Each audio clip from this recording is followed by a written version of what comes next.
Hey guys, it's Pelli. I hope you're having a great day. In this video, we will explore what happened to some of the iconic supermodel of the 90s. Let's begin. Kate Moss. She started modeling at age 14 after being discovered at the JFK airport in New York. At 16, she was in a shoot titled The Third Summer of Love. 1 year later, she was on the cover of a British magazine before being featured in Calvin Klein Obsession advertising campaign in 1993 that would catapult her to supermodel status. She rose to fame in the mid-90s during the quote end of supermodel era and has been called the anti-supermodel. She was different from other supermodels during that time. She was shorter, skinnier, and said to have a boyish body with childlike feature. Her unique look made her in high demand and was often compared to the legendary Twiggy. During her career, she has appeared on over 300 magazine covers. She also starred in advertising campaigns for many of the top fashion houses, including Chanel and Christian Dior. She was the face of many iconic brands and signed exclusive contracts. She was also a popular face on the runway for top designer of the 90s. In the mid-90s, she became the face of the heroin chic era that was criticized by many. She was often in the tabloid for her personal life. She dated and was engaged to Johnny Depp. She started drinking and smoking at the age of 12, and by the time she became famous, she struggled with addiction.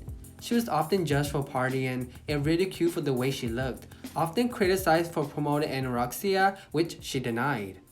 In June 2005, she received a Fashion Icon Award from the Council of Fashion Design of America. Despite a very successful career, her accomplishment was often overshadowed by scandals. That same year, she was dropped by Stella McCartney, Chanel, and Burberry for drug allegation. She would be interrogated by the London Metropolitan Police about her drug allegation, but was ultimately cleared of all charges and resumed her modeling career. She went on to win Model of the Year at the British Fashion Award. Despite all the drama that surrounds her career, she is considered a fashion icon, one of the best models of all time. By the end of the 90s, she established herself as the top supermodel those that young people could relate to. While being mostly known for her heroin chic look, she was very versatile, walking and working with many types of brands. That versatility made her into a supermodel. She continued successfully working in the industry decades after her debut. She has one daughter who is also a model. In 2016, she opened her own agency. She can still be seen on the runway from time to time, working off and on. She is very respected in the industry, receiving a ton of support from many significant people.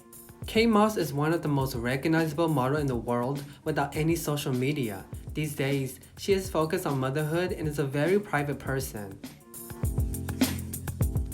Nadja Auermann. Born in West Berlin, Germany, Karl Lagerfeld once stated that she was the supermodel who represented the 90s. She was encouraged to get into modeling by her sister. When she was a very young child, she had a serious kidney disease. Growing up in school, she was known for her height, standing at 5'11". She was discovered in a cafe in 1989, and after attending a casting in Berlin, would move to Paris to pursue modeling. After finding some moderate success, she was signed with Elite Model Management in 1991. She became a supermodel thanks to her long legs. Under Elite Model Management, she would shoot for Vogue Paris and soon after was featured on the cover of the magazine, as well as other high-profile fashion magazines, totaling over 100 covers worldwide.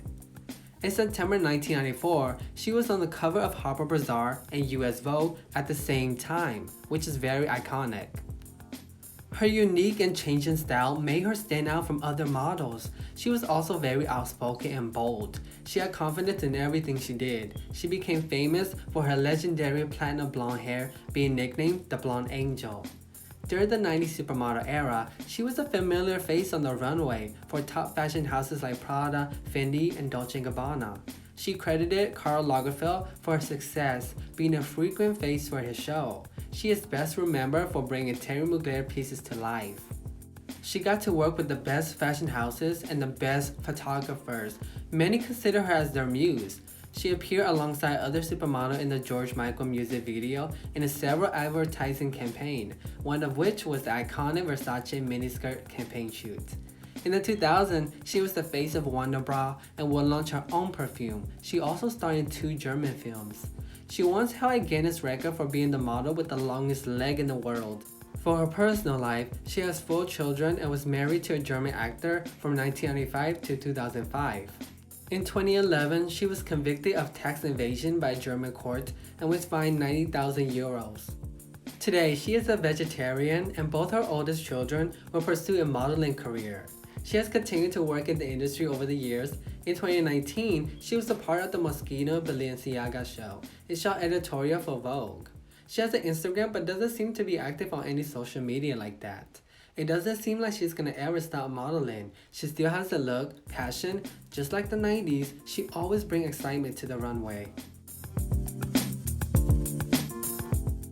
Carla Bruni. Born in Arras in Italy, she moved to France when she was 5 years old with her family. She attended boarding school in Switzerland and later studied arts and architecture in Paris. At age 19, she dropped out of school to pursue a modeling career, get assigned to a top agency in Paris. It was a very smart decision because soon after she was featured in a campaign for Guess Jean that would land her several lucrative high-profile contracts. She walked the catwalk for major fashion houses and designers and graced the cover of magazine worldwide. During the 90s supermodel era, she was one of the top paid supermodels. Even though she gave up studying to become a model, she was known to spend her time reading classic literatures. While modeling, she was often in the tabloid because of her relationship with musician Eric Clapton and Mick Jagger. She was famous for her classic beauty and poise that captivated everyone. In the mid-1990s, she was featured in the catwalk and unzipped fashion documentaries. In 1997, she quit modeling to pursue her passion for music. After giving birth to her son in 2001, she debuted her first album in 2002. It was a hit, selling over 2 million copies. Many of her songs would go on to be featured in many movies and TV shows. She would go on to win multiple awards for her music and was invited to sing at Nelson Mandela's 91st birthday. She was in a relationship with a philosophy professor until 2007 before meeting and dating the president of France. After only a few months of dating, the couple got married at a private ceremony in Paris. She was the first lady of France from 2008 until 2012. She got praised for her charity work. From being one of the top supermodels to a successful singer to the first lady of France, she made her mark in history. Today, many people compare Bella Hadid to her. They both will end up on the cover of Elle magazine together. Though she mostly focuses on her music, she still graces the cover of magazines, attends fashion shows, and works with countless brands. Her classic glamour lives on in the fashion world. Yasmine Gori. This Canadian model was raised Muslim and got bullied for her Pakistani heritage during her childhood. She said she grew up feeling like the ugly one. She was tall and different from others. She also didn't like to pose for pictures when she was younger. One day after getting her hair perm at the salon, she would be scouted by a modeling agent. Her father was against her modeling aspiration, and despite her parents' disapproval, she traveled to Paris and Milan to pursue modeling. She would claim the supermodel title after appearing on the cover of Elle magazine in 1990. As well as for being in high demand to walk the runway for top high fashion houses like Jean-Paul Gaultier and Valentino Couture. She would go on to become the face of Chanel and Christian Dior. She would appear in campaigns for Givenchy, Hermes, and Versace. She was one of the very first Victoria's Secret angels. She is also the very first South Asian model to land a luxury beauty contract and to grace the cover of Vogue. Despite initially deemed too ethnic when she first started modeling, her ethnic look and physique will garner her fame and success. Besides her beauty, many critics also acknowledge her intelligence. She also captivated everyone with her fierce catwalk down the runway. It was nicknamed the Walk of Life by Tyra Banks. During the 90s supermodel era, she was one of the highest paid models and became a famous face in the fashion industry, being on the cover of countless magazines and featured in countless campaigns and editorial. Even though she was one of the most sought-after supermodel, she made a choice to always keep her privacy. In 1996, she would pull out the YSL show at the last minute despite being a frequent walker for the brand. In 1997, she officially retired to focus on her family after getting pregnant. She is married to lawyer businessman Ralph Bernstein and has 2 children together. She also went on to pursue a business degree. She doesn't have any social media and stay out of the public eye. It made sense for her to choose family over fashion at the end. She once stated that she never cared about fame. She accomplished so much during her time as a supermodel though, and her impact is still felt. She is considered the most underrated supermodel of all time by many fans. Well, that's the end of the video. Thank you so much for watching. Make sure to like and comment, subscribe for more fashion related video, and keep living that fashion life. Have a good day. Bye!